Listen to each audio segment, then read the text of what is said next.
All right, when we're watching, could L catch Epstein? I feel like the short answer is just like yes. She's just so smart, but let's see what he says. Less than 5 minutes to solve the Epstein case. And that's me being generous. Let me break down exactly why, and more importantly, how. Spoiler alert, I'm also going to bring up Light Yagami, so How is he catching him in 5 minutes, bro? Like that's not even like humanly possible to catch someone in 5 minutes. Like what? you absolutely need to watch till the end of the video. First, we'll power scale L to understand the depth of his genius. You see, in the world of Death Note, the three greatest detectives on Earth, L, Geraldo Coyle, and Denev, are actually Yeah, all they're just all the same person, just the different same personalities. person. And this man has been at the top of the global investigation scene since he was only 8 years old, which is when he single handedly prevented World War III. Now, the public record says he solved over 3,500 difficult cases, but the real number is significantly higher because of those alternate identities. To give you an idea of the scale he operates on, Mello, one of his successors, once mentioned that L maintains at least triple digit active codes for various detective personas. Still, if you want the one intelligence feat that's relevant here, it's this. Back when his rogue successor, Beyond Birthday, created a crossword puzzle so complex that an entire team of policemen gave up on it, and even the elite FBI agent Naomi Misora thought it was designed to be impossible, L solved it instantly. And Beyond Birthday is not a fraud. He is the primary antagonist of the Los Angeles BB murder cases novel, and he's genius enough to act as L's evil clone when he tried Yeah, but how is he gonna solve it in 5 minutes? Like he has some crazy feats, but like there's no way he's solving it in 5 minutes, bro.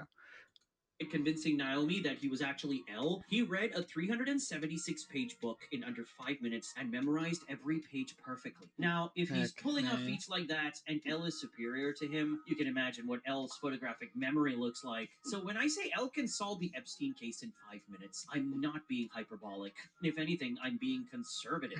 This man processes information faster than entire government investigative bureaus combined. He can monitor dozens of computer screens simultaneously and absorb every data point perfectly. And because he immediately understands every data point, he can weigh every probability in real time and calculate precise percentages in his head. But here's where it gets tricky. I'm sure that you can already tell that superhuman genius alone isn't enough to solve the Epstein Yeah. problem. You see, L is a detective. Yes, he's the top one detective, but he's limited in what he can do. His whole thing is narrowing down suspects in closed systems. But how does that work with Epstein? The way Epstein operated has been well documented since at least 2005. The real problem was never a Mm. lack of evidence. It was that too many people in power were either compromised or complicit. Having said that, let's see how this actually Mm. plays out. The year is 2005, March 2005 to be precise. A stepmother Okay. contacts the Palm Beach police because her 14-year-old stepdaughter came home with $300 in cash. When she asked the girl about it, she ended up explaining the entire recruitment pipeline. Basically, a classmate had approached her at school and offered her money to give an older man a massage. The classmate drove her to a pink mansion at 358 El Brillo Way. Once in, Epstein entered wearing nothing but a towel, and I'll spare you the details, but to make a long story short, she Yeah. walked away with $300. Now, at first, this looks like a case of a Wait, didn't Epstein get arrested in 2008, right? So it took him 3 years to fully convict him. That's insane. local rich pedo creep. Nothing about it suggests you're dealing with a man who has billion-dollar financial leverage, a global contract list, and 2 decades of cultivating relationships with presidents, royalty, and prosecutors. But by October 2005, Detective Rick Harry was interviewing victim after victim, and the pattern was identical every single time. Girls would get recruited by their friends. They'd be driven to the same mansion, asked to give a massage, but as you can expect, it would often escalate to God knows what. Then they'd get money. And here's the thing, once a girl was in, she was in. She'd be pressured to bring more girls, which is how the network just kept expanding. And Epstein was particular about them being young. So, okay, Weirdo. Riccari built his case methodically. He collected everything from property records proving Epstein owned the mansion, to flight logs showing travel between Palm Beach, New York, New Mexico, and Little St. James Island in the Caribbean. Not to mention witness statements describing the same housekeeper, the same recruitment methods, the same cash payments. He documented every everything. By May 2006, Detective Joseph Recarey submitted a comprehensive probable cause affidavit to the Palm Beach County State Attorney's Office. It was the culmination of an 11-month investigation and clearly had overwhelming evidence for direct charges. But rather than filing charges based on Recarey's affidavit, State Attorney Barry Krischer took the case to a grand jury, and the grand jury returned a very limited indictment. And as we know, it ultimately led to the controversial 2008 non prosecution agreement. Now, why am I Right. bringing all this up? To show you just how much was known even back in 2005. Plus, for Nah, that's crazy. They knew all of that, and it still took him like 3 years just for it to like start, like getting him convicted and stuff. That's crazy.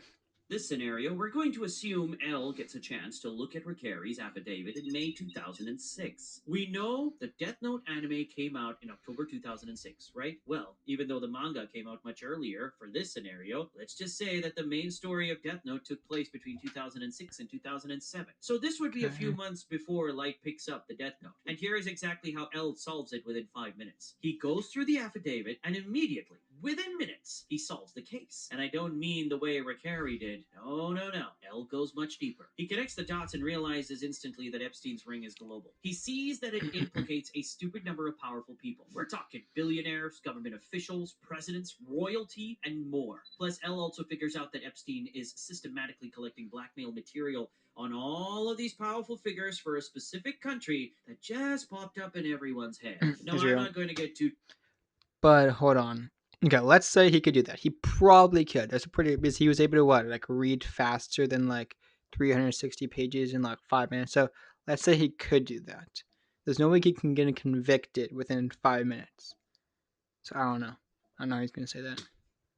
deep into specific names or the countries involved to keep things straightforward for the video, but basically, L realized is that by 2006, Epstein had already been operating for decades. Most importantly, he understands that Epstein currently holds more institutional power and protection than even he does. The number one detective in Mm, the world. Naturally, this also confirms that the Department of Justice and the FBI he works as part of are compromised. This is yeah. where it stops being a detective case. You see, in Death Note, L commands Interpol, Japanese National Police, FBI liaisons, and the Kira Task Force. He has institutional authority, but that also means he needs the system to actually work with him. Now that same system is compromised and complicit. So if L plays by the rules, he'll get nowhere, which is why he has no choice but to take matters into his own hands. When the director of the FBI learns that L is looking into the files, L receives an invitation to Little St. James, the so called Epstein Island. By this point, Epstein has owned this island for 7 years. All right, what now? L is invited. And if you think that's stupid, and you're wondering why on earth Epstein would invite a potential threat like L to his private island, you have to keep in mind who we're dealing with.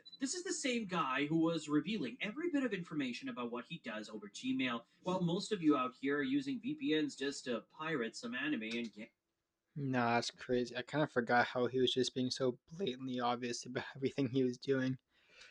aims. Yes, elites aren't exactly high IQ. So once Epstein learns that the FBI's top detective is finally onto him, his first instinct is to simply invite the guy over. Of course, L knows exactly what the play is going to be, but he still goes ahead and accepts the invitation for two reasons. On the First, it's because island. even though he has a sense of morality and justice, his primary motivation is the desire to win. And because of that, he simply can't bring himself to back away from a challenge like this. Second, Mm. it's because he can tell exactly why Epstein would invite him in the first place. Now, from the looks of it, it's Watari who makes the trip while carrying a laptop with L connected via voice chat. The second Watari Hold on. There's no way Epstein would talk to someone via voice chat, even though like because that would just be undeniable evidence if he admitted to any of these things. If he said something in this voice chat, the L already has a huge case, but if he says something, then that's just hands down he's done everything, which he did. But like there's no way Epstein would realistically actually talk about this in a voice chat.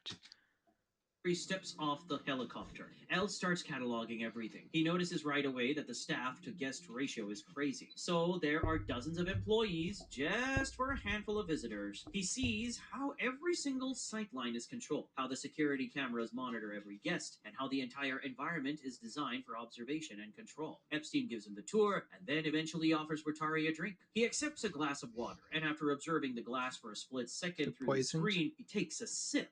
They sit on the terrace, and at this point, Epstein just goes ahead and comes right out with what he's doing. He explains how he has the most powerful people in the world on camera, everyone from presidents and royalty to prime ministers, bankers, and scientists. Epstein leans forward, and as L sees the void in his eyes, he reveals that what he and his backers are ultimately seeking is control. Then Epstein extends his hand toward the laptop and offers L a chance to become an equal partner. He wants to use L's brain to help him expand his network so that they can eventually gain control of the entire world. Was that really Epstein's goal? Like, was he trying to become like secretly in charge from the background, or was he just trying to like ditto girls, which is bad as well?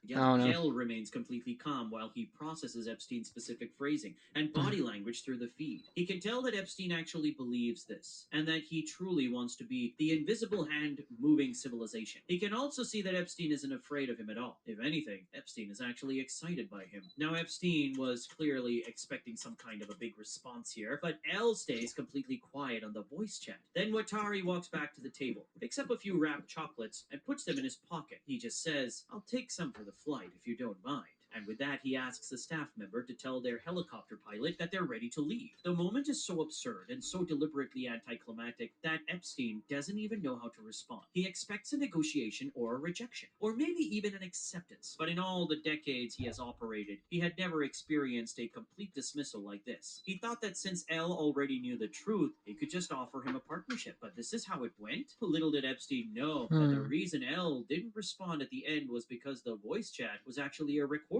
I mean, did I mention that the helicopter pilot is actually L himself? He wanted to physically observe the island with his own eyes, so he tagged Hmm. along disguised as the pilot. All the while, his Okay. voice recording kept Epstein occupied. Next, as the helicopter takes off, L looks down at the compound, shrinking below him. Okay, what now? If the FBI director is already compromised, and if Epstein's influence extends across multiple countries, how is L going to defeat him? It's a problem, especially considering how the longer it takes, the more Epstein's influence is going to grow. Plus, you have to remember this is still 2006, which is well before what happened in 2008. L knows that he has to act right away, so he decides to go all in on the affidavit. He realizes he has to crack everything Epstein has built to neutralize that influence, and that includes making the truth mainstream as early as possible. In our world, it's taken until basically this year for the general public, especially in Western countries, to get a clear idea of what was really going on. But L needs to get it out within 20 hours, not 20 years. He starts by looking into potential journalists who might already be onto Epstein. And while he's reading through the Miami Herald, he finds Julie K. Brown. She's already doing exactly what he needs. In reality, she's the one who eventually got the former police chief and lead detective to talk publicly about how the case was sabotaged. And her series, Perversion of Nice. Justice, was what explained how Epstein secured that lenient plea deal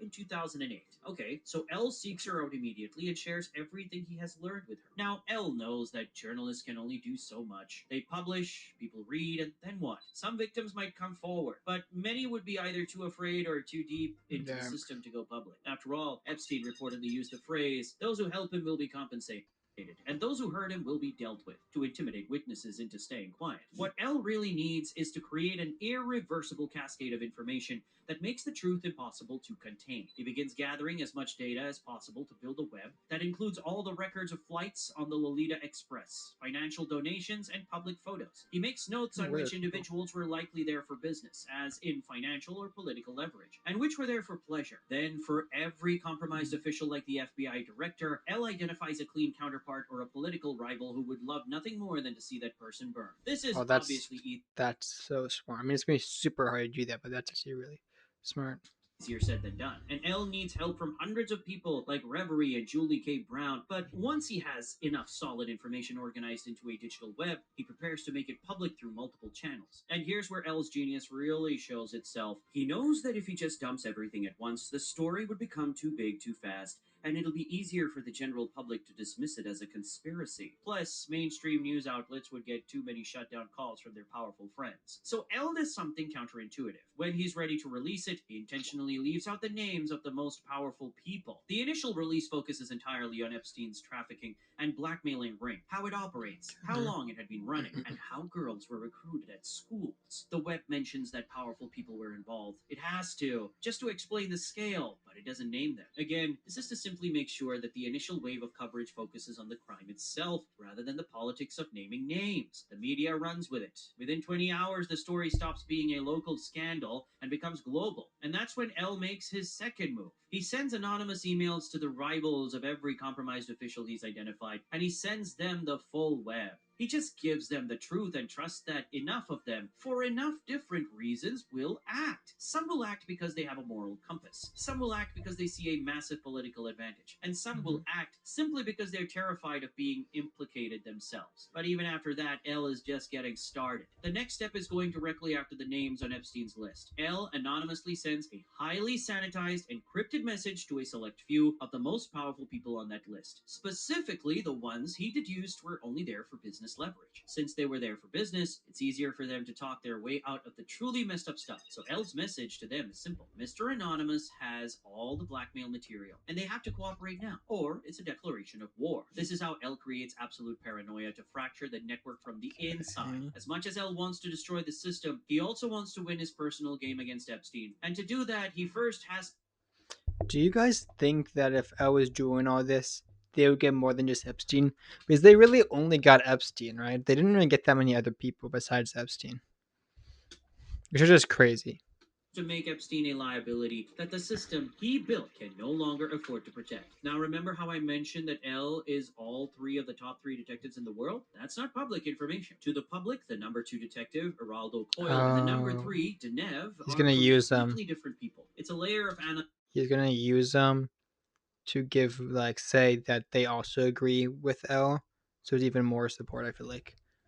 anonymity that gives him three different lives to play with. Another thing to keep in mind is that the web L creates isn't omniscient. He doesn't have every single piece of evidence yet. He only has what he's seen or deduced. The real incriminating evidence only starts pouring in once the story becomes a global incident. Once every major news outlet is on it, the momentum moves faster than anyone can pay to make it stop. This is where L makes his move as Denev. He publicly announces that he was the one who leaked the web, and to protect himself, he reveals that he's created a dead man's switch. If he fails to check in once a day, a final unencrypted version of the entire Epstein network file will be automatically released to Mm, every major news outlet and law enforcement agency on the planet. He makes it clear to everyone who is complicit that killing him only makes it worse. And while this looks like an ultimatum, it's actually pure smokescreen to further crack the network. You see, Epstein knows L is behind this because everything started falling apart the moment L entered the chat. However, Epstein's acquaintances, the powerful men backing him, have a different idea. They are not going to go down with him, especially when they realize they can simply launder their crimes through Epstein. And L knows exactly what they're thinking. In his room, he breaks down how Epstein's only utility to his backers was his ability to operate in the shadows. That utility is now gone. He's become a blindingly bright point of light in a scandal that threatens to engulf them all. And because of that, they won't protect him anymore. They'll make him the scapegoat and hope that his conviction calms the public outcry. And it mm, works. Within a month of L getting involved, Epstein is convicted. And L doesn't stop okay. there either. Over the next few months, he gradually releases information about the other offenders one by one and keeps the entire network in a state of terminal paranoia. Naturally, once it becomes clear that